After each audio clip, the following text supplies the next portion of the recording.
আজকে নতুন ৬টা বই কিনেছি। ২টা বই বাংলা একাডেমি থেকে গিফট পেয়েছি। আর একটা দিনলিপি সংখ্যা কিনেছি। বাংলা গানের ধারা, মৃদুল কান্তি চক্রবর্তী। এটা প্রকাশিত হয়েছে বাংলাদেশ শিল্পকলা একাডেমি থেকে। এখানে হচ্ছে আপনার পুরো বাংলা গানের ইতিহাসটা পাওয়া যাবে।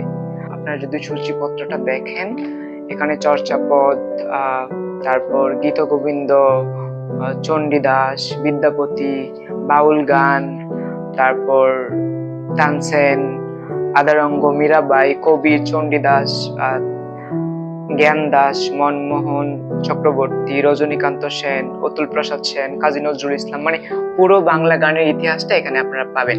তারপর আরেকটা গান নিয়ে বই, কবির সুমনের গান অষ্টম সংকলন। আর গান নিয়ে আমার কিছু কাজ করার ইচ্ছা আছে, এই জন্য মানে গান নিয়ে 2টা বই সংগ্রহ করেছি। এইটা হচ্ছে আমাকে গিফট করেছে পিয়াস মজিদের এক ব্যাগ বুকস্কি এবং আরো 7টি। এখানে বুকস্কিকে নিয়ে কবিতা আছে আর আরো 7টি পিয়াস মজিদের কবিতা আছে, দীর্ঘ কবিতা। আর এটা হচ্ছে পিয়াস মজিদের নির্বাচিত কবিতার সংকলন। এখানে পিয়াস মজিদের এই যাবৎ যতগুলো কবিতা বের হয়েছে তার মধ্যে নির্বাচিত কবিতার গুলো স্থান পেয়েছে। এটা বের হয়েছে পাঞ্জেরি থেকে। আর বুকস্কিটা বের হয়েছে গ্রন্থিক প্রকাশন থেকে। আর এটা হচ্ছে আমার অনেক প্রিয় একটা কবিতার বই, শীতকাল কবে আসবে সুপর্ণা। এটা আমি বাতিঘর থেকে সংগ্রহ করেছি, খুবই কম মূল্য। এটা হচ্ছে উজান থেকে শয়ন ঘরের দর্শন, এটা কুমার চক্রবর্তীর লেখা। এখানে এই বইটা কিনে আমি জানি না, তবে আমি পড়ে হয়তো রিভিউ দিব। হ্যাঁ, ভালো বই হবে আশা করি। এইটা হচ্ছে দিনলিপি সংখ্যা।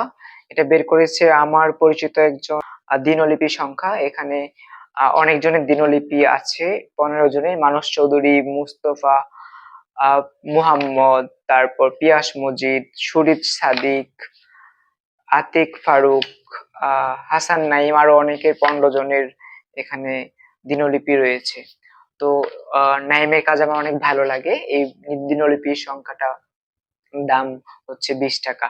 তারপর এইটা হচ্ছে আমাকে হারুন ভাই দিয়েছে, আমার প্রিয় হারুন ভাই পড়ার জন্য দিয়েছে। এটা হচ্ছে প্রথম এডিশনটা, কোলাহলের এনামুল রেজার্ট। তো এটা তো এবার বইমেলা উপলক্ষে নতুন করেও বের হয়েছে। তো এই হচ্ছে আমার বই কেনাকাটা সংগ্রহে। বলতে পারি যে আমার নতুন 7টা বই যুক্ত হয়েছে। 2টা বই তো গিফটে পেলাম, একটা বই হচ্ছে আগের, ধার এনেছি পড়ার জন্য। তো বই সম্পর্কে আপনারা আরো কন্টেন্ট পেতে আমার পেজ ফলো দিয়ে রাখুন। আর ইউটিউবে বুকস উইথ আকাশ চ্যানেল আছে, আপনারা সার্চ দিলেই পাবেন। টাটা, ভালো থাকুন।